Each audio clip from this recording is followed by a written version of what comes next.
welcome back to my channel. If you're new here, hello, my name is Jasmine. I am an international medical graduate. I am actually a US citizen, but I went to medical school in the Philippines, and so now I am back in the United States, and I'm currently working as a clinical research coordinator, and I am hoping to apply to residency very soon. And so before I start this video about how to get a job as an IMG in the United States, I wanted to go over some pretty important disclaimers or like caveats, just so that this video is reaching the right kind of people and the information that I'm giving isn't false or giving false hope for people who can't apply to jobs in the United States yet. So first things first, in order to be gainfully employed in the United States, you need to be either a US citizen, a green card holder, or a holder of a work visa. And so if you don't have any of those, it's going to be really hard for you to get a job, or at least officially, in the United States because of social security numbers, important tax information, and all that stuff that requires you to have citizenship, visa status, or a green card status. And your visa is usually a work visa. They won't accept a tourist visa for working purposes. And so work visas are usually job specific, so your employer will be the one to give that to you, whether it's a J1 or H1B visa. I'm not sure about the other kinds of visas, and I'm not the best authority to give information about that. So please do your own research, talk to people who might know better, and talk to people who would know like the official process of getting your visa approved for the United States. Okay, so that's the first thing. And then the next thing that I wanted to address before I get into the meat of this video is it absolutely necessary for an IMG to get a job prior to starting residency? And I'm talking about jobs that aren't being a resident, so in the United States. So the answer to that question is yes and no. So it's not an absolute requirement. It's not a requirement for applications. It's not a requirement for you to get accepted. However, job experience is very good on your CV in general. It shows your people who are going to employ you in the future that you've been previously employed, and that you, if you do well in your job, that you're capable of working in an environment that requires you to be professional. It also gives you that skill of working in corporate America. And really overall, aside from the money aspect, which is always very good, really overall, the job experience will give you an ability to build your CV, build connections, and just know what it's like to be working, especially if you haven't been working this whole time. Like if you are like me and have gone straight through schooling for the past however many years to get to the point where you're a graduate of medical school and you've barely worked a job a day in your life. Getting a job, like a part-time job, is absolutely a great experience before you start something like residency. The next thing that I wanted to address, I know there's a lot, but these are very important points to address prior to starting the meat of this video. So the next thing that I wanted to address is, are you willing to delay your residency application by 1 to 2 years minimum before you apply?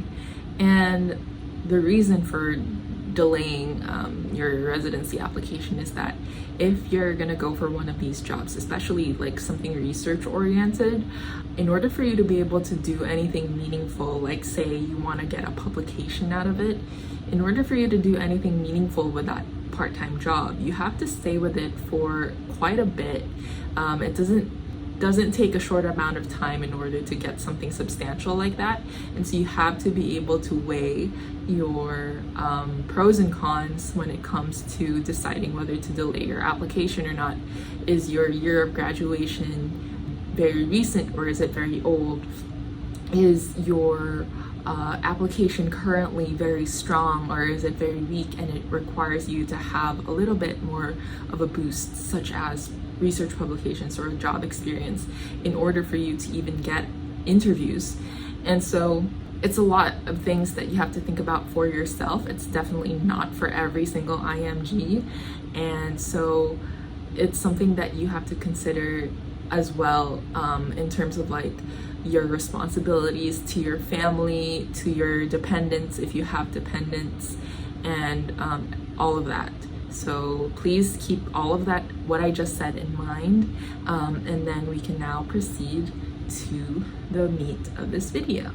All right, so quick note before I continue. The tips that I'm going to be sharing will apply to not only international medical graduates looking to build their CV prior to applying to residency. It also applies to pre-med students who have yet to get into medical school and want to also build their CV, so that when they apply for medical school, their CV looks good, they have job experience, and they can earn a little bit of money to help them pay for expensive medical school applications in the United States. And again, because these jobs are minimum requirement, mostly bachelor's degrees. Some don't even require a degree, like a college degree. So it's definitely fair game for pre-med students as well. All right, so now let's get into the main reason why you clicked on this video. First things first, you need to create your CV or you need to update your CV. So your CV should be succinct, it should be factual, it should be written in a manner that makes sense. And if you need help, you should look up templates online for CVs that people who have that job title that you're looking for will share online. You can find those, especially if you're looking for something like a clinical research coordinator CV or something like that. You can look that up online and see templates and see what people have put on their own CVs and model your CV after that. So I also suggest that if you know someone who works with HR, especially who works in the HR of the medical field, ask them to read over your CV and comment and see where else you can improve, because constructive criticism is always good. And having another set of eyes look over your CV and see the weak points and where something might be too wordy or something could be worded a little bit better is very, very helpful. So you can have a CV that is effective and clear, and it gives a good picture of who you are as an applicant for this job that you're going for. The next point is to make sure that you have a running list of all of your extracurricular activities, your job experiences, your volunteer experiences throughout your career, because most job applications will ask something to that effect in their job application kind of questionnaire. And so it'll make your writing your application much smoother, much faster, and especially if you have like a pre-made template of all of your answers, and if you applied to enough jobs, you kind of get a feel of what kind of questions they're going to ask. And so having a pre-made template that you can just fill in the blanks for certain job specific tasks that you want to highlight in your answers would make job applications a little bit more streamlined for you, and that's something that you should definitely look into, especially if you're going to be applying to a lot of jobs all at once. So next is to look for jobs in your area where you live in the United States. So assuming you are already in the United States, you should look for jobs around you, so that way you don't have to commute super far to get to these jobs, because time lost during the commute is time lost. So of course, if you take the bus or public transportation and all that stuff, you could use that time to do some UWorld or whatever while you're traveling, if you're still studying for your steps. But otherwise, make sure that your transportation is at a minimum. Otherwise, that's just a waste of your time.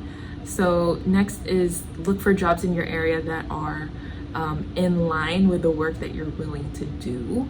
And so this depends on what skills you already have. So for me, I already have a pretty solid research background, and so going for jobs like lab assistant or research coordinator positions are very much in my kind of my field, or like my comfort zone. And so applying to those jobs also make it easier for employers to want to hire you, because you already have experience doing that sort of stuff. And so other jobs that you might want to look for are entry-level jobs like medical scribes, medical assistants. And so pre-meds and IMGs can go for those jobs. Those don't require any special degree in order to get it.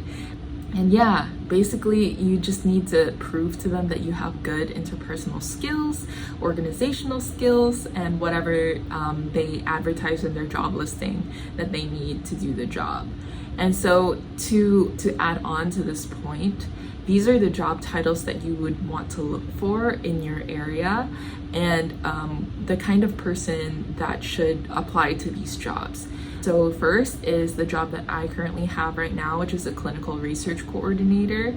And so what this person does is, for clinical trials, usually in universities or hospitals, you will be the person that will be coordinating the paperwork behind the scenes, communicating with the study sponsors, which are usually biomedical device companies or pharmaceutical companies. And so you would need to get trained on good clinical practices during your employment. So if you don't already have that certification prior to applying, usually the people who employ you will give you training on that. And then you also have to get well versed on the process of getting informed consent, dealing with the investigational review board, etc., etc. And so, or rather, sorry, the institutional review board, etc., etc. And so basically this job is the in-between person that's employed by the primary or principal investigator, usually, like I said, an university or a hospital. And so this person will have access to the patient EMR and be able to extract relevant clinical data that will be used for the clinical trial from the patient's medical records. So who is this job for? This is a job for people who want to be involved in the clinical trials in the future. Like if they're foreseeing in their practice in the future that they're going to be perhaps a principal investigator themselves, or just someone who will be working with clinical trials. This job is a very good introduction to the field of clinical trials, especially if you don't have any experience with it whatsoever. And so this job could be a part-time job, it could be a full-time job, and it's generally used as a stepping stone for people like me, like an IMG, or people who are pre-meds and want to get into medical school, because of the chance of being able to publish research with the data that your clinical trials are collecting, not necessarily as part of one of the investigators of the clinical trial, but it could be like a spin-off kind of research, sidebar research that you could do with the PI. And this is all dependent on how much work you're willing to put in outside of the job that you're being paid for. So if you do want to publish with this sort of job, you need to do extra work and put in a little bit of initiative in order to be able to get a publication out of it. And so it all depends on how hard you want to work in order to get that benefit. All right, so the next job that I wanted to discuss is a clinical research associate. So that's different from a clinical research coordinator. So a clinical research associate is someone who works with sponsors. Usually, they're the ones that are more knowledgeable about the legal and ethical practices of clinical trials. They're also more knowledgeable about the study protocol because they're hired by the biomedical device company or the pharmaceutical company. And so it's part of their job to be the kind of expert or the resident expert on the study protocol. And so they're the in-between person that the clinical research coordinator would be talking to in order to facilitate the needs between the principal investigator and the sponsor, which again could be the biomedical device company or a pharmaceutical company. And so these people, the clinical research associates, will typically not have access to a patient's EMR because they don't have that privilege, because they don't work for the hospital or the university. They won't have that privilege to access an EMR. And so they won't be directly involved with the data extraction of patients' medical records, etc., etc. And so these people probably won't have very much chance of publishing since they're not working directly under a PI. So who might this job be for? And it's usually for someone who's looking to make a career out of being a clinical research associate on the administrative side instead of on the scientific side. And so this job is definitely more involved than a clinical research coordinator. It requires more technical skills to learn prior to starting the job. And so it might not be someone for someone who's looking to get into medical school or looking to get into residency, because this job is kind of its own kind of separate path. All right, that was a mouthful. So next is a lab assistant or a lab tech, and these two are different jobs because lab assistants are typically assistants to like a PhD student or someone who's like a scientist, whereas a lab tech works for the research lab. And so what they do on a day-to-day basis might be different. A lab tech might be in charge of the stock room or whatever, and then the lab assistant would be in charge of performing certain assays. And so these jobs are intended for people who are very well versed in technical lab skills and someone who might be interested in pursuing a career in research, either as a PhD or even you could just even work as a lab tech and then have that be your career as well. Be like a lab manager sort of person, or if they want to get into like a PhD track, that would work as well. And so next is an admission clerk or a medical assistant. And so this is someone who works in a clinic or a hospital to do the initial vitals check in the patient before the doctors come in to do the doctor visit. And they're also in charge of confirming medication lists with the patient. They also get to chart their encounters with patients on the EMR. And so who might this job be for? This job is perfect for someone who wants to get into the medical field, whether it be getting into nursing, getting into medical school, or getting into residency. And because it has a lot to deal with patient interaction, you get to chart your own encounters with patients, and you work directly under a physician. And so you get like the soft clinical skills, perhaps not skills that a doctor would do, like a physical exam or anything like that, but at least you get to be able to work with an EMR, you work with patients on a day-to-day basis, you get to talk to patients, interview patients, etc. But it's obviously not as involved as the work that an RN or a doctor might do. So kind of in a similar vein, the next job that I wanted to talk about was a medical scribe. And so a medical scribe is someone who helps providers, whether they be nurse practitioners, doctors, or nurses, and usually they're helping physicians though, and their job is to help chart for the physician's patients, and they typically won't have a chance to do patient interviews, and so they won't be charting any of their patient encounters, but rather they'll be charting or helping the physician chart for the physician's patient encounter. And so who might this job be for? This job is great for a pre-med student because it doesn't require you to have any sort of that technical skills that a med student or like a nursing student would have already. And so this could also be good for someone who wants to go into nursing school. And as for IMGs, I feel like a medical scribe could be good if you just want to have money and want to have exposure in clinics, but you're not necessarily getting any clinical skills from it. You're not going to be able to get a chance to get a publication from it.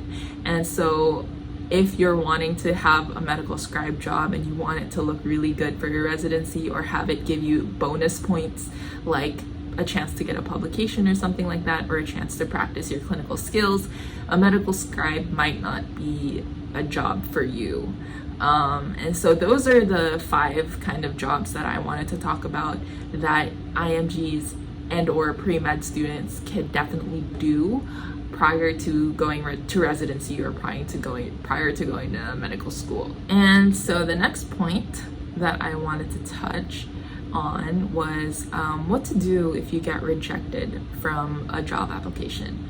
And so the truth of the matter is there are plenty of other people that are going to be applying for the job that you saw or the job listing that you found. And that's just the way it is. It is a job market after all. And so instead of the job going to the highest bidder as it would in a regular market, the job would go to someone who's the most qualified in the eyes of the recruiters. And so if you don't get accepted into a job, don't get discouraged. Rejection is part of the process. It just means that there are more opportunities for you to explore, and there are plenty of jobs out there. So don't worry too much about a rejection, just keep going. And so when you do get rejected, it's also beneficial to look back at the job listing, look at the buzzwords of the type of skills that they want to see in an applicant, because perhaps you didn't include those buzzwords in your application. And so for the next job listing that you're going to be applying for, make sure to include those buzzwords. For example, if you're applying for something that's research heavy, like wet lab research, that requires you to have certain wet lab skills, somewhere in your application you should probably mention that, oh, I know how to do such and such assay, I've performed a PCR before, I've performed an ELISA before, etc., etc. And so that would let them know that you have prior research background outside of it being in your CV mentioned. If you have any previous publications, or if you've mentioned that you have previous research in your CV, then you should also include it in the answers, especially if they specifically ask a question about your research skills, if you're indeed applying for a research job. For clerical jobs, usually they would ask for something like organizational skills, being motivated and punctual. And so you could mention somewhere in your application or even during your interview an instance where you've showcased your organizational skills. So like, for example, for me, I mentioned that when I was studying for the USMLE STEPS, I made a giant spreadsheet for myself. And because I am a spreadsheets person, I tend to keep myself organized like that. And that's how I organize not just my education or things that I do for exams. I also do it for nearly every other aspect in my life. And so yeah, that's one way you could tell them how you're organized. And then the next point that I wanted to touch on is the emotional side of getting rejected. And so it's okay to feel disappointed, it's okay to be sad and to cry it out. That's totally normal. Just process these emotions and then let them go and move on. Before you apply to another job, please do consider what you've done in your previous application reflect on where you were lacking. There's always room for improvement, and so consider how far you got in your job application process. Did they reject you outright without even interviewing you? Did you get to the interviews and fail to leave a favorable impression? Somewhere along the way, there must have been something that made some other candidate more desirable than you, and that's okay.